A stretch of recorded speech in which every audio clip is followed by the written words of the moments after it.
আসসালামু আলাইকুম। অভিযান নিউজ টিভিতে সবাইকে শুভেচ্ছা জানাচ্ছি। সঙ্গে আছি আমি মেহজাবিন খানম।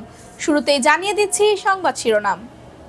রাজধানীর বিভিন্ন এলাকায় তীব্র গ্যাস সংকট, চরম দুর্ভোগে বাসিন্দারা। বিস্তারিত জানাচ্ছিলেন আবু সালে বিপ্লব। রাজধানীর আদাবর, মনসুরাবাদ, বাইতুল আমান হাউজিং সহ বিভিন্ন এলাকায় টানা কয়েকদিন ধরে গ্যাস সংকট চলায় চরম ভোগান্তিতে পড়েছেন বাসিন্দারা। অনেক পরিবার বাধ্য হয়ে লাকড়ি দিয়ে রান্না করছেন এবং একবেলা খাবার জোগাড় করতেও হিমশিম খাচ্ছেন। অন্যদিকে গ্যাস চালিত সিএনজি স্টেশনগুলোতেও দীর্ঘ অপেক্ষার পর গ্যাস না পাওয়ায় অভিযোগ করছেন চালকরা। এতে চালক, শ্রমিক ও যাত্রীদের দুর্ভোগ বেড়েছে। ভুক্তভোগীরা দ্রুত গ্যাস সরবরাহ স্বাভাবিক করতে সংশ্লিষ্ট কর্তৃপক্ষের কার্যকর পদক্ষেপ দাবি জানিয়েছেন। তো এ ব্যাপারে আপনার বক্তব্য কি? তো আমরা দিন মজুরি গ্যাস না হলে রাঁধতে পারি কি দিয়ে খাইলে কই দিয়ে টাকা পয়সা ভাই করে আমাদের কামাইছে 5 টাকা, খরচা তো 20 টাকা। তো আচ্ছা, আপনার এ ব্যাপারে আপনার সরকারের কাছে কোনো অভিযোগ আছে? সরকার আমাকে গরিবের কথা হনে, এরা যাদের বড় বড় আন্ডারে আছে হাতের লাইনের গ্যাস সরকারের আন্ডারে আছে, আমার গরিবের দিকে চায় না, এরা এগুলো গুরুত্ব নেয়। এভাবে কতদিন যাবত রান্না করতেছেন? 10 দিন। আচ্ছা, ঠিক আছে, ধন্যবাদ। তো প্রিয় দর্শক, আপনারা শুনতে পাচ্ছেন যে আসলে দেশের ঢাকা শহরের গ্যাস সংকটে মানুষ যে ভোগান্তির ভিতরে পড়েছে, লাকড়ি দিয়ে এবং এই যে ভাত রান্না করতেছে, সারাদিন কাজ করে এসে এই বাইরে বাসার বাইরে বসে, রাস্তায় বসে কাজ করতেছে। তো আপনারা দেখতে পাচ্ছেন যে মূল সড়ক, এখানে লোকজন দাঁড়িয়ে আছে যে এই মূল সড়কের উপরে তারা রান্না করতেছে। জি, আসসালামু আলাইকুম। আপনি কি করতেছেন? কি করতেছেন? এই তরকারি মাছ দিয়া। এটা কতদিন যাবত আপনি গ্যাস সংকটটা কতদিন যাবত? 10 দিন। 10 দিন। হ্যাঁ, এইভাবে এই রাস্তায় রাস্তায় রান্তাছি। এই যে মনে করেন লাকি নেই, লাকি কিনে আইন নাই যে ভিজা লাকিটা ফুয়ে রান্তাছি। 250 টাকার লাকি কেন হয়ে গেছে। আচ্ছা আচ্ছা। লাকিও পাওয়া যায় না। খাওয়া দাওয়া ভীষণ কষ্ট হচ্ছে। হ্যাঁ, অনেক কষ্ট হইতেছে। এই লাকি কিনে আইন না আমরা আনবো, তারপরে খাবো। এই তো সরকারে বলে আমাকে উপহার করে, কত কিছু দিব। সরকার প্রতি আপনার কোনো বক্তব্য আছে? সরকার বর্তমান সরকারের প্রতি? সরকারের গরিবের তো দেখাই না, আর কি অনেক কষ্ট।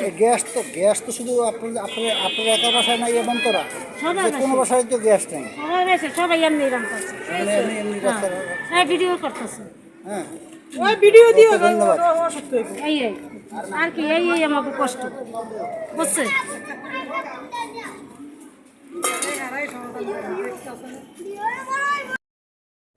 আচ্ছা, আপনার নাম কি? আমার নাম ডলি।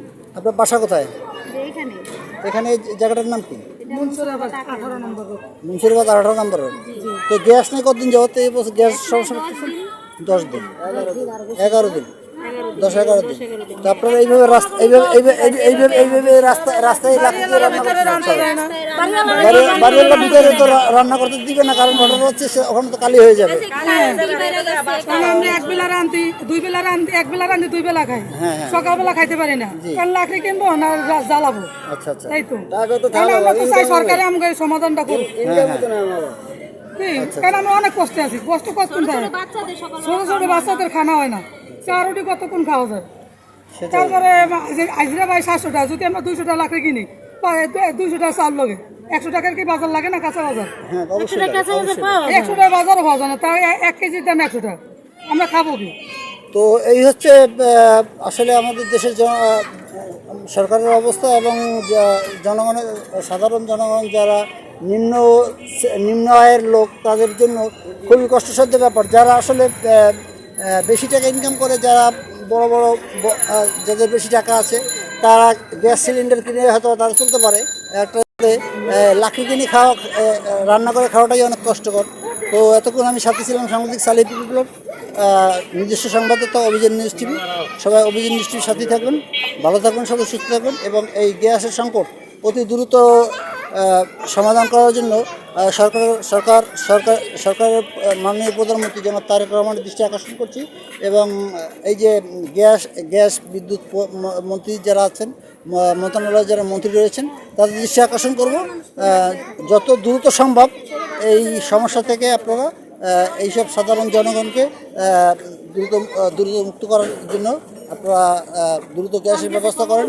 এই যে দেখতেই পাচ্ছেন লোকজন জড়ো হয়ে গেছে। তো এতক্ষণ সাথে ছিলাম আমি সাংবাদিক সালে বিপ্লব। সবাই ভালো থাকবেন, সুস্থ থাকবেন। আসসালামু আলাইকুম।